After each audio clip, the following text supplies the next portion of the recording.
Good morning, everyone. It's 9 a.m. and it's time to start our session and to give you a daily dose of vocab in just 5 minutes from the Hindu. Okay?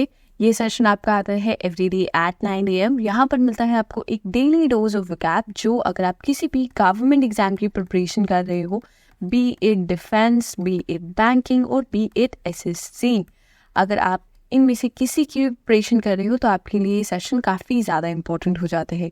So please आइए, देखिए, be part of this session. And अगर आप आते हो, देखते हो, make sure you like this session. हम इस हर सेशन में एक क्वेश्चन पूछते हैं in the end. Okay, so make sure कि आप वो भी कमेंट्स में ज़रूर आंसर करके जाया करो. With that being said, let's start this session and आ जाते हैं आज के पहले वर्ड पर. आज का फर्स्ट वर्ड है referendum. Referendum means an occasion when all the people of a country can vote on a particular political question.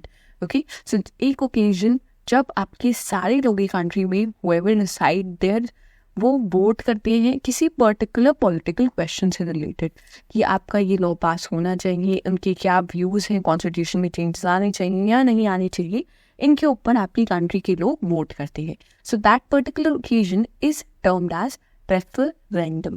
Here you can also see the example. His new constitution was approved by a referendum in September 1958. So आपका कोई new change आया है, so that was approved by a referendum or by a occasion जहाँ पर voting हुई है by the people. Here you can see it from the image as well. Synonyms पे आ जाते हैं. First synonym here is vote, poll or ballot. Next word पे आते हैं. Next word is perception. Perception बनाना या फिर एक धारणा बनाना किसी चीज़ के बारे में. It basically means the process of organising, identifying and interpreting sensory information to understand the environment और प्रेजेंटेड इंफॉर्मेशन. जैसे आपको जो इन्फॉर्मेशन दी है, जो आपको एनवायरनमेंट फॉर्म हुआ है, जो भी आपने इन्फॉर्मेशन गेन करी है, आप उसे खुद आइडेंटिफाई करते हो, ऑर्गेनाइज करते हो एंड आप एक परसेप्शन फॉर्म करते हो, आप एक धारणा बनाते हो about that particular thing. Okay, and एक पर्सन किसी भी चीज़ को अलग अलग तरीके से परसीव कर सकता है. एक सेम इमेज को एज यू कुड सी यहाँ पर, ये आपका 6 है, एक पर्सन ने से 6 परसीव कर रहा है, एक पर्सन ने से 9 परसीव कर रहा है. इसी वे में सेम चीज़ को अलग अलग लोग अलग अलग तरीके से परसीव करते हो. एग्जाम्पल में, we want to change the public perception of museum. Mostly people have a perception about museum that they are boring. Okay, so कुछ लोग ये वो बोरिंग है, कुछ लोगों के काफ़ी इंटरेस्टिंग भी रहते हैं. So this is a kind of perception. People have different perception about the same thing. Here, mostly if you consider, they consider it boring. Coming to the synonyms, we have the first word insight, intellect and approach. Next word पे आते हैं. Next word is distort. Distort करना या फिर किसी चीज़ को बिगाड़ना, spoil कर देते हो. अगर आप यहाँ पर इमेज में देखोगे आप बहुत easily समझ आएगा. If you have a particularly clear face and then you distorted it. Sometimes you distort your face using filters as well. Okay, in present time Gen Z's, you use filters to distort your face, so that also happens. Coming to the meaning, it means to change the shape or sound of something so that it seems strange or is not clear. Okay, example देख लेते हैं. By taking this stand, they are choosing to deliberately distort my views. हमारी views को change करना चाहते हैं, strange वे में unclear करना चाहते हो. आप जो चीज़ ऑलरेडी फॉर्म्ड है, शेप साइज है, उसका साउंड है, आप उसे चेंज कर रहे हो और गलत वे में चेंज कर रहे हो. Coming to the synonyms, we have twist, falsify और टू मिस्टेक. नेक्स्ट वर्ड पे आते हैं. Next word is frontier. Frontier और सीमांत. Here it means the part of a country that borders another country. इसको हम कह सकते हैं बाउंड्री या बॉर्डर भी रेफर करते हो फ्रंटियर को. Coming to the example, we have some of the frontier between Germany and Poland follows the course of river Oder. यहाँ पर frontier अगर आपको देखने को मिलता है but then basically it means boundary of particular thing. Here you could also see जैसे आपका नेपाल हो गया तो वो आपका border शेयर करता है, ठीक है, तो वो आपका frontier शेयर करता है इंडिया के साथ. Here you could also see that as an example. Coming to the synonyms, we have border, rim and limit. Next word पे आते हैं. This is cloud. Cloud means it has two meanings basically. Okay, first meaning है आपका hard hit करना, usually with a hand. ये term आप use करते हो बॉक्सिंग में जब आप हिट करते हो. इमेज में भी आप देख सकते हो. This is very cool image of a female hitting that bag. And second जो इसका मीनिंग होता है वो आपका होता है टू इन्फ्लुएंस और to have power. Okay, So example here is related to the second meaning, which is influence or power. So here it says it does not seem to have as much clout as some of his colleagues. So उसका इतना influence नहीं है अपने colleagues पे जितना और लोगों का है.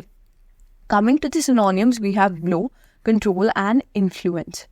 Next word पे आते हैं. This is scrutiny या छानबीन करना किसी चीज़ पे. When you're searching somebody, thing or examining something. Meaning पे आते हैं the act of examining something closely, carefully, especially in a critical way. आप बहुत अच्छे से examine करते हो इस चीज़ को.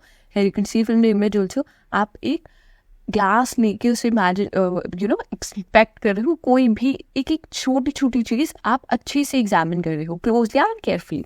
Coming to the example, we have people are going to take a good long look at it with more scrutiny. Okay, अगर आप किसी पीस को भी देखते हो या फिर आप किसी भी आर्ट पीस को भी देखते हो, then people will look at it at good look they give. Okay, next we'll come to the synonyms. Here we are search, scan और to study something. Next word पे आते हैं. This is derogatory. Derogatory means expressing a low opinion of someone or something or showing a lack of respect for that. It can also mean intended to lower the reputation of a person or a thing. So derogatory का meaning होता है कि अगर आप किसी के words एक बहुत लो ओपिनियन, छोटी सोच रखते हो या आप बहुत बुरे ओपिनियन रखते हो उनके बारे में, छोटा ओपिनियन रखते हो और आप रिस्पेक्ट नहीं शो कर रहे हो, you are showing the person that is not like from your perspective, you showing कि आप उन्हें रिस्पेक्ट नहीं करते हो और ट्राई करते हो उनकी रेपुटेशन को और ज़्यादा कम करना. Here you can see the example like cat lady. Cat lady आपका phrase है. It's a derogatory term used towards women who have chosen to not have children. Okay, cat lady. Derogatory term है, मतलब आपने disrespect करना चाहते हो for the life that they have chosen. Here we come to the synonyms. First one is disrespect, then we have belittle, and then we have demean. Next पे आ जाते हैं. This is the word for the day. I hope आप इसका answer ज़रूर करो comments में जाके. Okay, कि आपको कैसा लगा सेशन, ये भी ज़रूर बताइएगा. Lastly we come to end this session. I hope अगर आपने पूरी वीडियो देखी है, आपको पसंद आई है तो लाइक ज़रूर करिएगा, शेयर कर दीजिएगा अपने फ्रेंड्स के साथ, कमेंट्स में आंसर कीजिएगा. एंड अगर आपको अच्छा लगा हो तो प्लीज़ थोड़ा सा मोटिवेशन आप दे सकते हो हमें भी. Through your kind words will be very very grateful. अगर आप कमेंट्स में शेयर करते हो अपना फीडबैक कि आपको कैसा लगा ये particular session. Lastly do not forget to subscribe to our channel. हम रोज़ आते हैं 9 AM पर ये सेशन लेके, सो ज़रूर सब्सक्राइब कीजिएगा. With that will end the session here. Thank you for watching.